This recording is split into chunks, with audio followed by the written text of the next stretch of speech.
Magandang araw mga bata! Ngayong araw ay pag-uusapan natin ang nilalaman ng pangalawang aralin ng inyong module para sa pang-apat na markahan. Sa ating nakaraang leksyon ay napag-usapan natin ang pagsasali ng oras sa segundo o minuto. Ngayon naman, kayo ay inaasahang makapagpapakita at makapagsasalin sa sukat ng oras gamit ang araw, buwan at taon. Bago natin simulan ang pagsasalin, ay nararapat nyo munang tandaan ang mga sumusunod. Ang isang araw ay binubuo ng 24 na oras. Meron namang 7 araw sa loob ng isang linggo. Sa isang buwan naman ay merong 4 na linggo.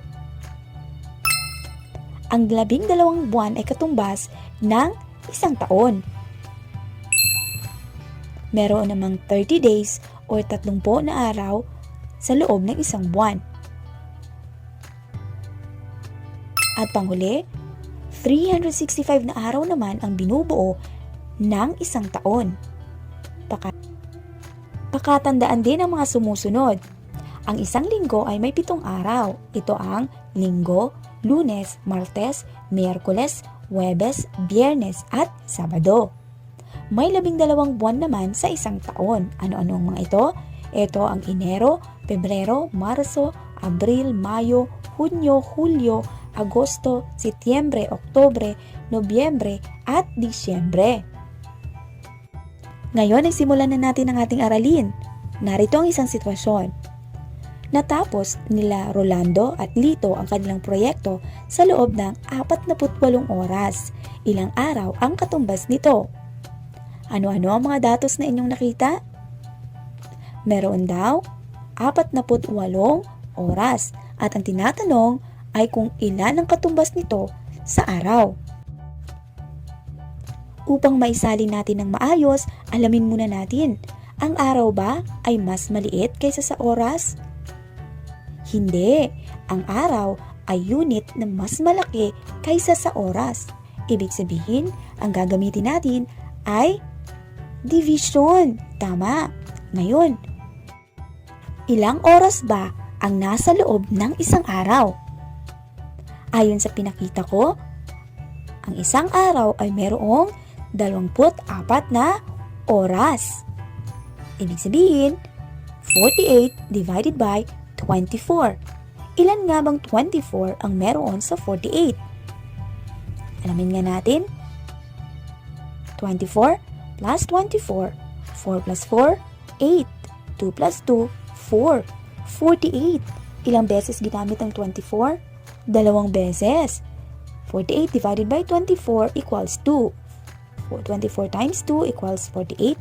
48 minus 48 equals 0. Meaning to say, ang 48 na oras ay katumbas ng 2 araw. Next, binigyan ng 21 araw si Tatay Berto upang tapusin ang paggawa ng bahay kubo. Ilang linggo kaya niya ito gagawin? Ayon sa sitwasyong ating binasa, ano-ano ang mga datos na inyong nakita? Tama, 21 araw at hinahanap nito ang katumbas nito sa linggo.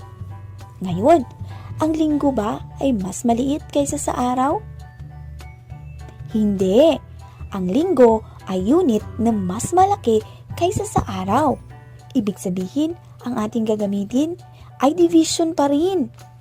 Ilang araw ba ang nasa loob ng isang linggo? 7. Tama.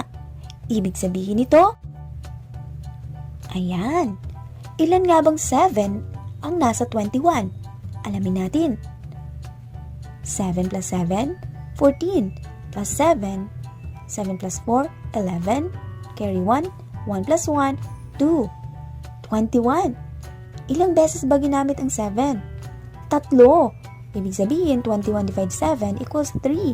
7 times 3 equals 21. 21 minus 21 equals 0. Sa makatwid, ang 21 na araw ay katumbas nito ay 3 linggo. Napakadali lang, di ba? Next problem. 5 buwan na lang ay sasapit na ang kaarawan ni Anita. Mga ilang linggo niya ito hihintayin. Ano ang datos na inyong nakita? 5 buwan. At ano daw ang katumbas nito sa linggo? Ang linggo ba ay mas malaki kaysa sa unit na buwan? Hindi. Ang linggo or weeks ay higit na mas maliit kaysa sa buwan. Kapag ba mas maliit, ang gagamitin ay multiplication. Tama. Ngayon, ilang linggo ang nasa isang buwan? 4 na linggo or 4 weeks. Ibig sabihin, i-multiply natin ang 4 sa 5 buwan. 4 times 5 equals 20. Tingnan nga natin. 4 plus 4, 8 plus 4, 12 plus 4, 16 and plus 4 equals 20. Ibig sabihin, ang 5 buwan ay katumbas nito ay 20 na linggo or 20 weeks. Napakadali. Narito pa ang isang suliranin. 4 na taon na ang nakalipas simula nang lumipat sila Ana sa kanilang bagong tirahan. Ilan ang katumbas nito sa buwan? Ayon dito sa suliraning ating binasa, ang binigay na datos ay 4 na taon at tinatanong nito kung ilan ang katumbas nito sa buwan. Bago yan, alamin muna natin kung ang buwan ba ay higit na mas malaki o mas maliit kaysa sa taon. Ito'y mas maliit na unit. Dahil ito'y mas maliit, gagamitin natin ang multiplication. Ngayon, ilang buwan ba ang nasa isang taon? Merong 12 months. Ibig sabihin, i-multiply natin ang 12 at ang 4 na taon. 2 times 4, 8. 4 times 1 equals 4. 48. Tingnan nga natin. 12 plus 12, 24 plus 12, 36 plus 12, 48. Dapat kailangan 4 na beses na gamit ang 12. 1, 2, 3, 4. Ibig sabihin, ang 4 na taon ay 48 ang katumbas nito sa buwan. Napakadali lang, di ba? Next, ilang buwan ang hihintayin ni Alberto kung ang kanyang itinanim na mangga ay magbumunga sa loob ng 150 days? Ayon sa sitwasyon, ang hinahanap ay buwan. Ang binigay na datos ay 150 na araw or 150 na days. Ang buwan ba or month ay mas malaki kaysa sa araw or days? Yes, ang unit na buwan ay higit na mas malaki kaysa sa araw. Dahil mas malaki ito, gagamitin natin ang division. Ngayon, ilang araw ang nasa loob ng isang buwan? Tumpak! Merong 30 days sa loob ng isang buwan. I-divide natin ang 150 sa 30. 150 divided by 30, ilan kaya? Gamitin muna natin ang repeated addition. 30 plus 30 equals 60. 60 plus 30 equals 90. Plus 30 again, 120 plus 30 equals 150. Ilang beses ginamit ang 30? 1, 2, 3, 4, 5. 5. 150 divided by 30 equals 5. 30 times 5 equals 150. And 150 minus 150 equals 0. Ibig sabihin, ang 150 na araw ay katumbas nito ay 5 buwan. Narito ang panghuling suliranin. Ilang araw ang katumbas kung 2 taon nang masagana ang ani ng palay sa sakahan ni Mang Narding? 2 taon na daw masagana at tinatanong kung ilang araw ang katumbas nito. Kung merong 2 taon, ilan ang katumbas nito sa araw? Ang araw ba ay mas malaki kaysa sa taon? Hindi. Ang unit na araw ay higit na mas maliit kaysa sa unit na taon. At dahil mas maliit ito, gagamitin natin ang multiplication. Ilang araw ba ang nasa isang taon? 365 days. Tama. I-multiply natin ang 365 sa 2.